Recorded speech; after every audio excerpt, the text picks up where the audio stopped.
The initial American entry into World War II in the Pacific was colored by a profound national arrogance. There was a casual dismissal of Japan's capabilities. This would soon prove catastrophic. Secretary of the Navy Frank Knox made a flippant prediction. He spoke of a 6 months war. This encapsulated a hubris that blinded many to the storm gathering in the east. But the illusion of easy victory shattered with the attack on Pearl Harbor. That was on December 7, 1941. This event instantly plunged the United States into a global conflict. Hours later, the nightmare arrived in the Philippines. Strategic blunders rendered American air power fatally vulnerable. The most devastating of these was the concentration of American aircraft at Clark Field. On December 8, 1941, the Japanese bombing of Clark Field was devastating. It effectively sealed the fate of American air power in the Philippines. This brutal opening salvo left defenders with a sickening sense of foreboding. The planes meant to defend the islands were obliterated on the ground. This left American and Filipino forces exposed and profoundly outmatched. A critical misallocation of resources further compounded the dire situation. A convoy carried vital war material. It held men, fuel, guns, ammunition, and aircraft. Tragically, it was diverted to Australia. This left the Philippines desperately undersupplied. This abandonment exacerbated an already dire situation. Bureaucratic inflexibility saw essential provisions destroyed or left behind. These included thousands of tons of rice and millions of gallons of fuel. One soldier grimly observed, "We got kicked in the teeth. This was a bitter taste of reality. They were doomed at the start. The promise of help is on the way from General MacArthur and President Roosevelt would prove to be a cruel deception. It amplified the feeling of being sacrificed. The relentless Japanese advance soon forced American and Filipino forces into a chaotic retreat. They moved to the Bataan Peninsula. What followed was a desperate, prolonged defense. It was a small Dunkirk that could not hold. The bitter day of surrender for American forces in Bataan was on April 9, 1942. Corregidor surrendered shortly after. This marked a profound turning point. From active combatants, they became prisoners. General Wainwright would later chronicle this period. He called it 4 years of humiliating defeat, surrender, and captivity. This surrender initiated a period of immense suffering and brutality. It began with the infamous Bataan Death March. Thousands of sick and wounded American and Filipino POWs were forced onto a blazing road. They endured relentless heat.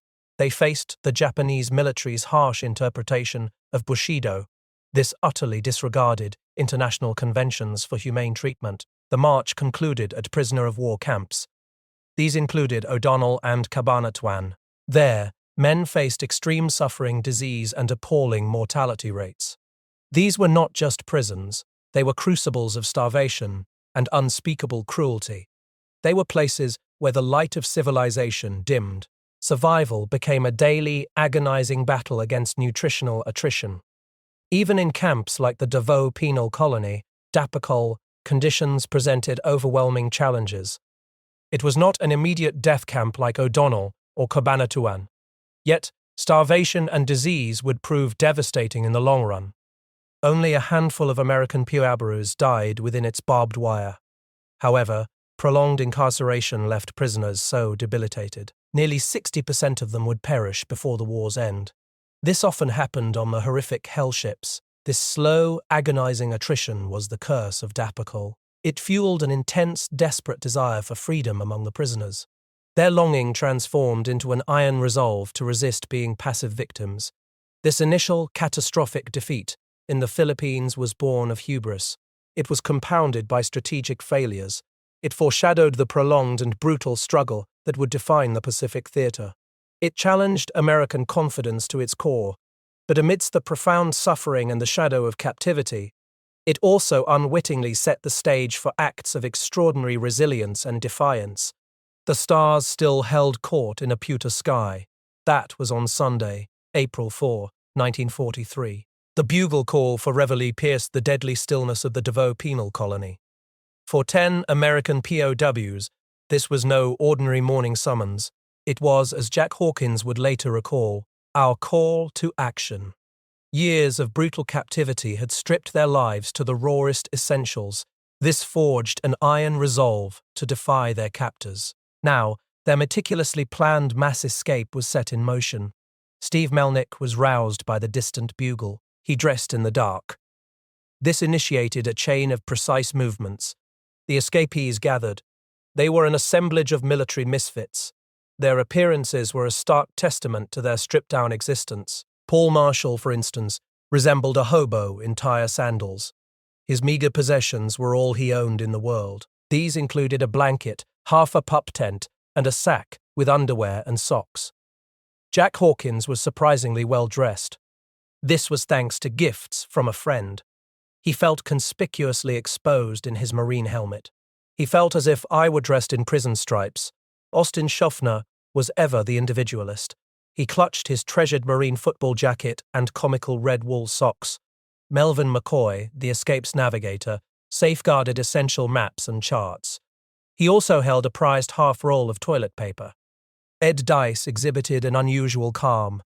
He applied a greasy substance to his pants and leggings. When Bert Bank playfully asked, "Ed, are you going to take a trip?" Dice simply replied, "I just found this stuff." His inner faith was a quiet mantra. If the old man is with us, we'll make it. If he isn't, we won't. As the conspirators assembled at the mess hall, their shared commitment was palpable. It was sealed by the silent understanding of their desperate gamble. From the chapel doorway, Papa Brina watched. He was already preparing his alibi. The most critical test arrived at 800 hours. This was the prearranged assembly at the main gate. The air was thick with tension. Each man felt the river of sweat coursing down his brow. His heart thumped a frantic drum. The sentry's scrutiny was unusually intense. He strode up and down the file of prisoners. Then a pivotal moment arrived. McCoy, with a practiced nonchalance, received the guard's curt, "Okay," he gave the command. Hancock Princess. "Forward, march." Hawkins later described his feet feeling light. It was as if they were scarcely touching the ground. They passed through what felt like a gateway to freedom. The illusion of normalcy was almost shattered. This was due to the infamous toothbrush scare. As Barracks 8 emptied toward the mess hall, a piercing joke came from Carpenter. "Hey, Steve, your toothbrush is sticking out." This threatened to unravel everything. McCoy carried mosquito netting. He quickly feigned innocence. He claimed he was merely going to wash it during the noon rest hour. The moment passed. Suspicion was averted. They were reunited with Braccio and the Marines at the plower's shack by 8:30 hours. They continued their nerve-wracking passage. At a second guardhouse, McCoy's quick thinking once again saved them. "Act military," he barked. "Give him one he'll always remember." Then he commanded, "Eyes left." The surprised guard snapped to attention. Despite his toothy smirk, he returned a precise military salute. Dias witnessed the narrow escapes. He murmured, "The old man is with us today. What we're having is more than luck, a lot more than luck." Crucial to their survival in the wild were their Filipino guides. They were Ben de la Cruz and Victor Dumarong. Their tardiness had initially made the POWs question their commitment. Dumarong arrived alone at 900 hours. He returned with de la Cruz only at 10:30 hours. But as Melnick observed, apparently they wanted to make certain we really meant to escape. The Americans, too, relieved, did not press the issue. While the escapees plunged into the foreboding jungle threshold, back at Dapakul, the Japanese unleashed a brutal retribution. Commandant Major Maeda, with interpreter running WADA, threatened the remaining prisoners. He spoke of chilling 10-for-1 mass executions. This plunged the entire camp into a terror of beatings and interrogations. Meanwhile, the escapees found themselves in a perilous journey. It was through the impenetrable swamp. It was a slimy green-brown ooze that felt like an evil entity. Around 1400 hours, a critical realization dawned. They were walking in circles. Footprints confirmed their disorientation. Dumarong nervously admitted he had lost the trail. It had changed drastically since his last passage. McCoy relied on his maps and judgment. He proposed a desperate new course. It was generally northeast, toward a Japanese logging railway. This was despite Hawkins's concern about entering a swamp. The physical and psychological toll mounted. This was under the intense heat and humidity. Melnick was pushed to his limit. He neared mutiny, threatening to give up. Schofner, in a moment of raw desperation, bellowed a promise. He would kill Melnick with his bare hands if he deserted. He emphasized the collective need to push forward. The swamp continued its assault. They hacked through thick mud and mangles of trees. They were plagued by mosquitoes and leeches. Even amidst the hardship, moments of camaraderie surfaced.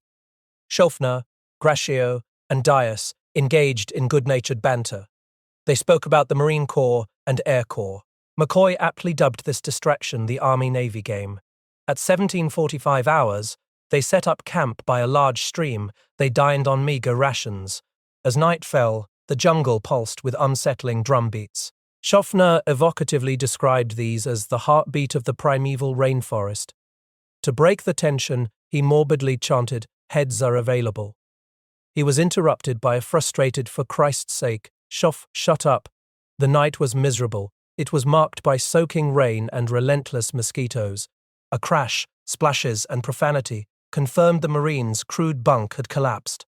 It dunked them into the watery ooze. Then, around 1800 hours, a new and bizarre element emerged. It was distant gunfire. The sound shook them to the marrow of our bones, but it also provided a potential direction. An eerie red aura and a fiery, orange-red glow appeared in the sky. It was a bizarre harbinger of good fortune. It offered a glimmer of hope and a clear direction. That way is out. Japs or no Japs, emerging from the grueling swamp, their faces were swollen from mosquito bites. The escapees' relief was short-lived. The discovery of fresh Japanese footprints transformed their escape. It became a dangerous game of cat and mouse. It confirmed they were being hunted. The tension peaked when Dice reported, "Couple of armed men back there. Filipinos, one of them drew a bead on me. Couldn't have missed. This was their first human encounter in 4 days. It led to a confrontation with Sergeant Cassiano Dewam, Big Boy, and his guerrillas.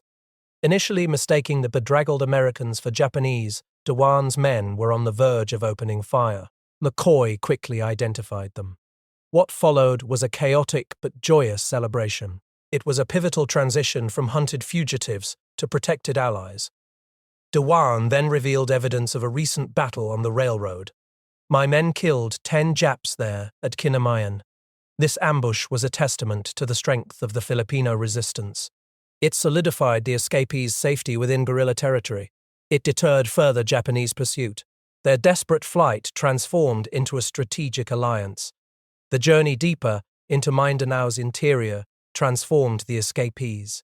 They went from hunted men into vital conduits of intelligence.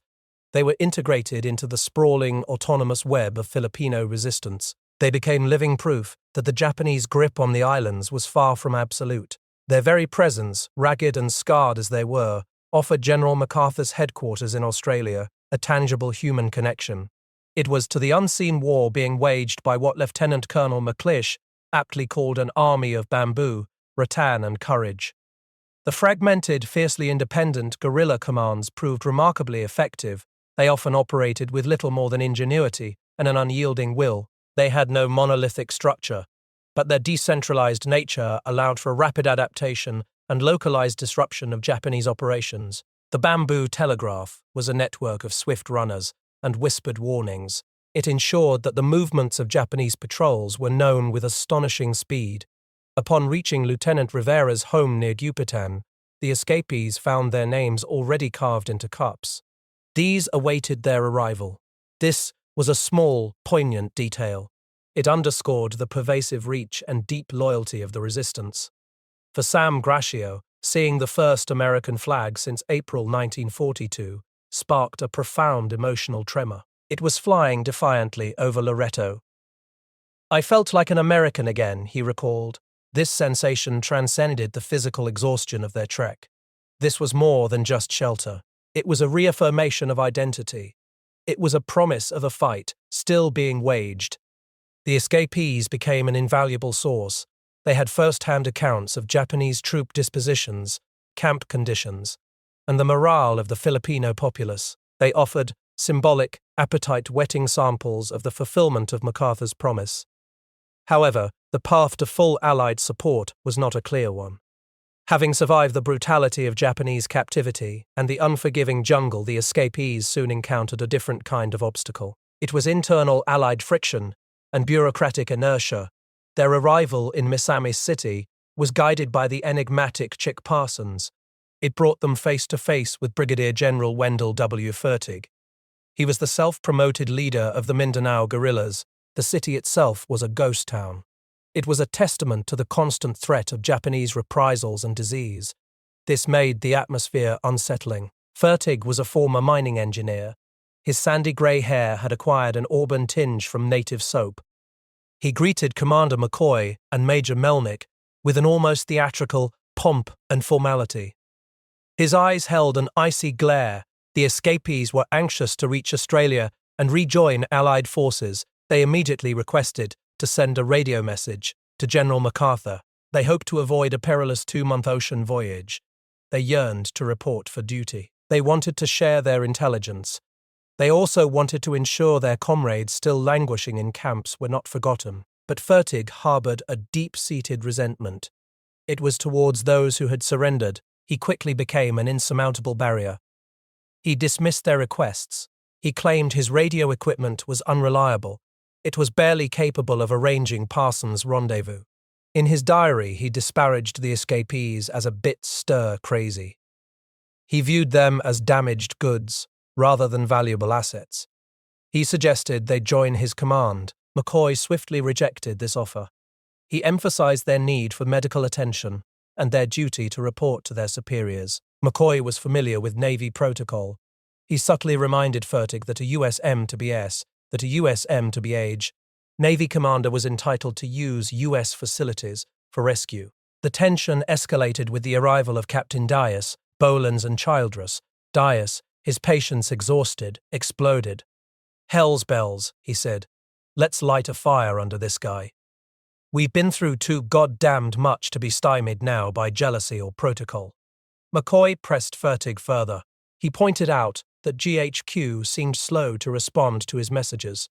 This was a veiled accusation that caught Fertig in his deception. The guerrilla general finally conceded that his transmitter had indeed been out of order. This exposed his ambition and ego as formidable as any Japanese patrol. It was a crushing realization for the escapees. After enduring hell, they faced obstruction from their own side. For Dice, this internal friction solidified a grim personal mission. He understood that if their story of Bataan and Corregidor was to be heard, he had to be the one to tell it. He knew the plight of those left behind had to reach the American public. In a letter to his wife Sammy, he articulated this profound burden. "Sam, you know I wouldn't go if I didn't think it was best for us all," he wrote. "Leo and I have talked the situation over. With me there, I am sure we can be together again soon. However, if I stay, none of us will have a prayer." He captured the collective sentiment. Here is a man to put the plight of our prisoners before the public. The human cost of Allied friction hung heavy in the air. So did the delay in vital intelligence, and the prolonged suffering of thousands. Despite these internal obstacles, a complex and dangerous extraction mission was finally set in motion. There were numerous failed attempts from various locations. These included Jimenez and Pagadian City. They failed due to persistent Japanese presence. The successful decoding of Chick Parsons' radio message provided a viable plan. It was sent in his special Q10 code. It was also risky. Parsons was the operation's mastermind. He moved with a quiet efficiency. He preferred shorts and tennis shoes to military regalia. He rarely carried a weapon. The expedition embarked at 1000 hours. It included Dice, Bolins, Smith, McCoy and Melnick. They travelled first by the General Fertig launch. Then they endured an arduous 65-mile hike to Margosa Tubig. This was through mountainous terrain often marked "You explored" on maps. The jungle proved a relentless adversary. Mud reached their knees. Streams constantly barred their path. Ceaseless perspiration led to profound dehydration.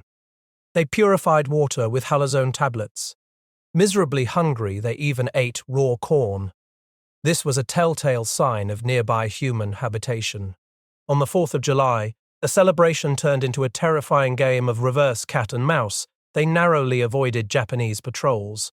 They found fresh footprints and burning cigarette butts on the trail. They realized they were inadvertently tailing their pursuers. A crucial warning came from an old Moro woman. Her gestures alerted them to a nearby patrol.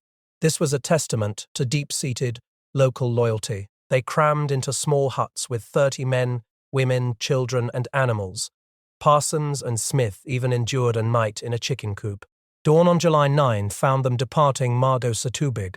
By 1600 hours, they reached Igat Bay. It was a small cove. They released the camouflaged General Fertig into Dumanquilla's Bay. The wait for the submarine was agonizing. It was scheduled for 1 hour before sunset 9th. The group was pale and tense. They endured an unsettling silence. Their hearts pounded as the glassy sea lapped audibly on the boat's wooden hull. Every ripple was a potential harbinger of discovery by Japanese destroyers. McCoy played solitaire to keep from going crazy. Smith reassured Melnick they would be found. Then, a gurgling rumble off the bow heralded the arrival of the USS Trout. The 307-foot submarine was a great big black bulk. It rose out of the water in a giant cloud of spray. It was a silent witness of what seemed to us to be a miracle. Smith exclaimed, "There it is." One escapee burst into tears. Another embraced Parsons and Smith. Steel hatches clanked open. A crisp, godlike voice from the conning tower commanded, "All aboard, and make it lively." As they boarded, McCoy felt the sensation of standing on armor plate. It was good, hard American armor plate. We were saying goodbye to bamboo and rattan. Before descending into the vaguely unreal and frightening interior of the steel oasis, they emptied their pockets of useful items for the guerrillas. These included knives, matches, anything that might aid the fight they were leaving behind. The USS Trout entered Fremantle Harbour on July 20. The escapees arrived in Australia between July 24 and 30th, 1943. Melnick was lightheaded and confused.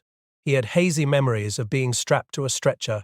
This was for a bumpy 2,500-mile flight to Brisbane. Recovering in an Australian Army hospital, he could only ask, "Where are we?" General MacArthur's telegram was stark. "Do not, repeat not, discuss experiences with anyone," it read. "Imperative you arrive Brisbane as soon as possible. Have notified your family of safe arrival." Parsons further directed them to stay inconspicuous.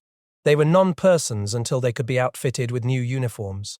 The subsequent debriefings in Brisbane were an exhausting succession for the pale, drawn-featured escapees. Initially, the focus of intelligence gathering was broad. It covered everything from the effects of artillery fire on Corregidor to the availability of rice on Mindanao. But a critical turning point occurred. The escapees, particularly McCoy, insisted on sharing the horrifying details of Japanese atrocities against American PAs.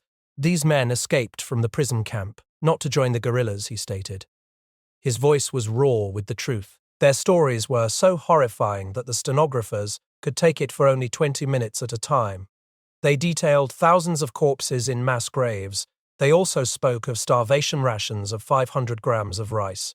The human cost of the war was not merely intelligence. The suffering of those left behind was not merely intelligence. It was a desperate plea for justice.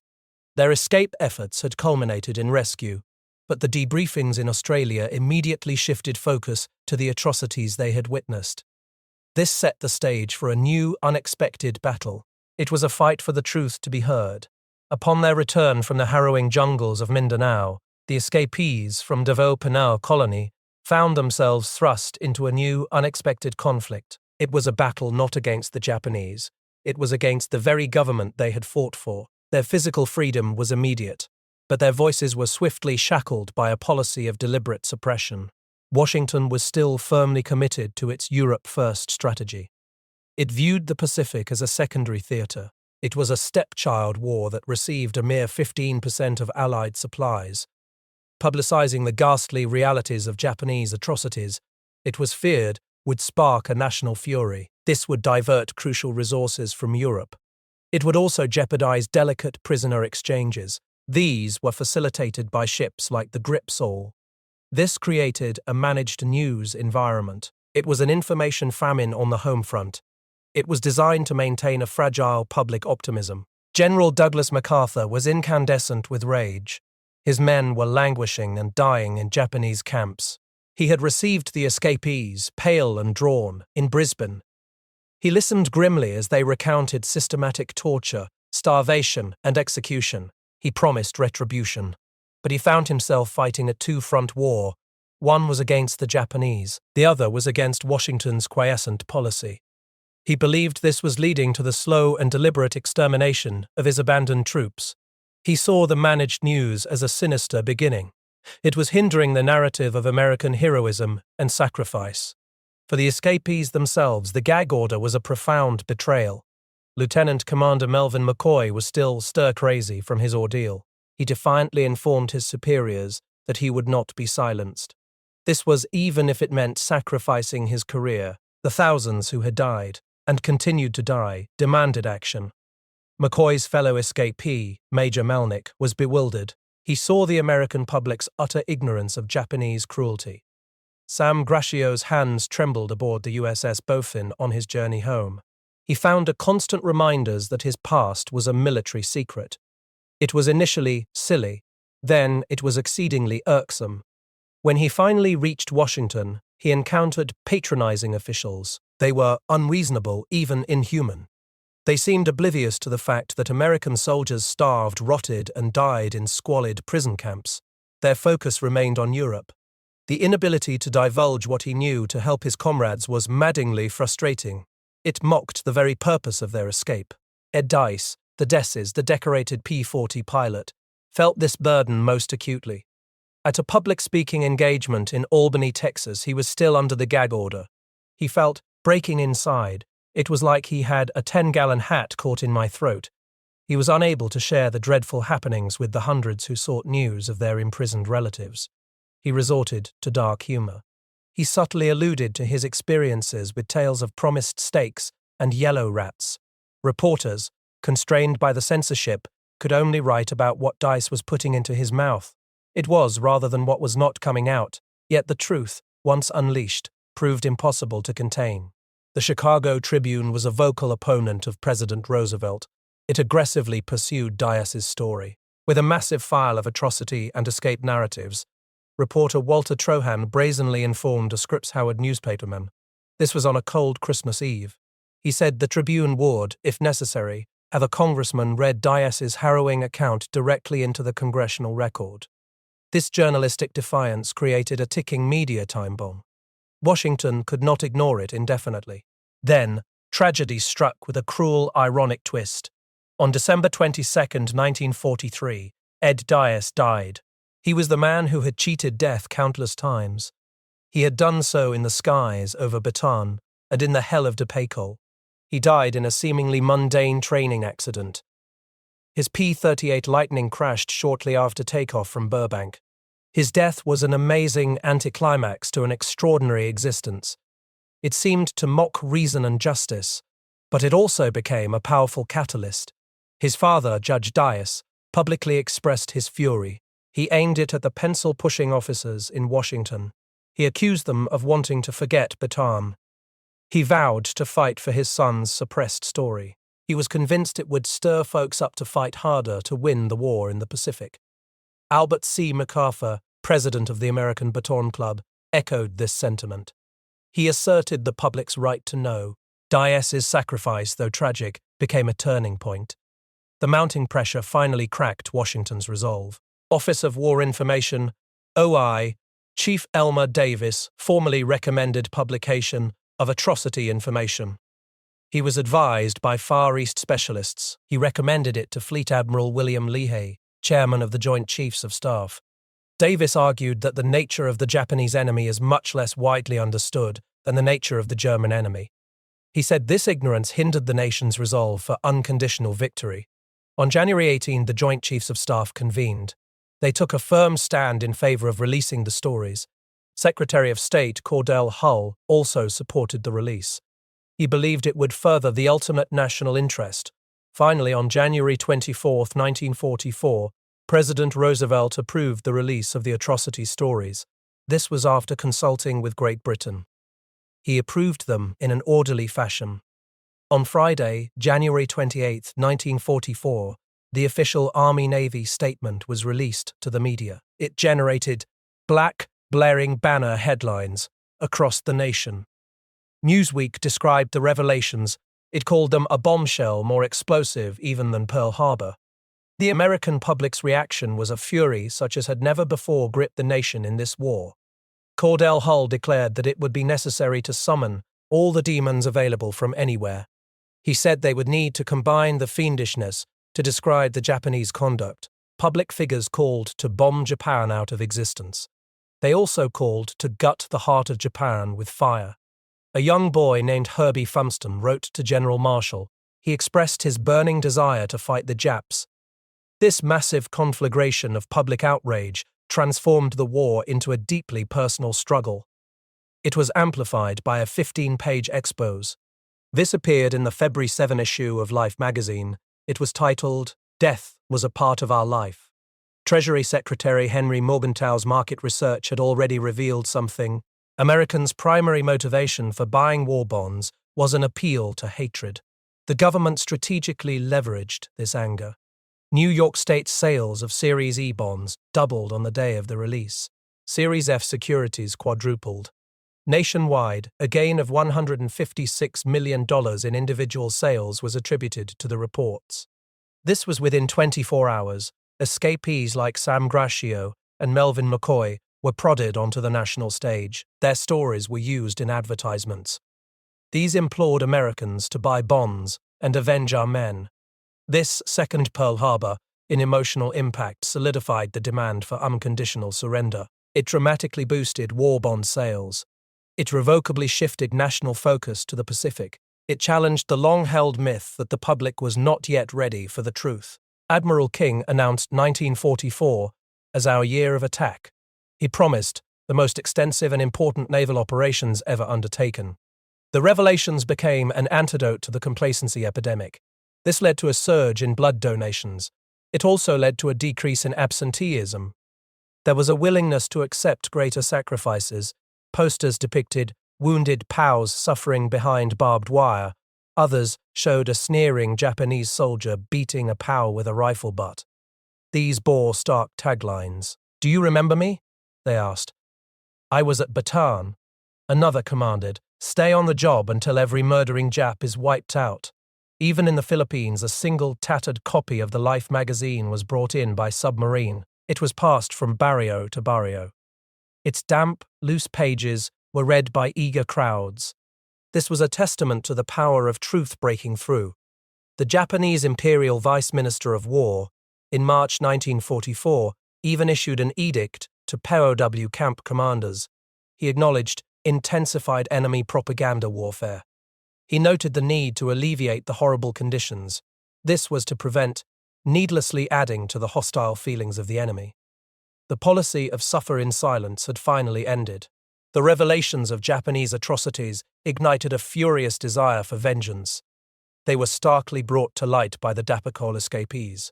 This desire echoed across the Pacific theater. For men like Paul Marshall and Bob Spielman, their escape was not an end but a beginning. They had cheated death within Dapper's wire. It was a commitment to a brutal personal reckoning. They swiftly established the 114th Infantry Regiment. This transformed their bitterness into a formidable guerrilla province on Mindanao. Marshall commanded his launch, defiantly named So What. He launched a paper war against the Japanese, issuing taunting leaflets. Spielman was fueled by a thirst for direct action. He led combat operations. Though GHQ prioritized intelligence on Japanese troop movements, these men often disregarded orders. They preferred to actively chase Japs and inflict their own brand of retribution. This burning desire for liberation extended to the remaining POW. Major Steve Melnick was consumed by a pet project. It had taken on a life of its own. He poured his energy into coordinating espionage networks. This was for a mass breakout from Dapeco. GHQ was initially supportive. It soon recognized the immense logistical hurdles. The internal discord with figures like Brigadier General Wendell W. Fertig further complicated matters. Fertig viewed the operation as logistically impossible.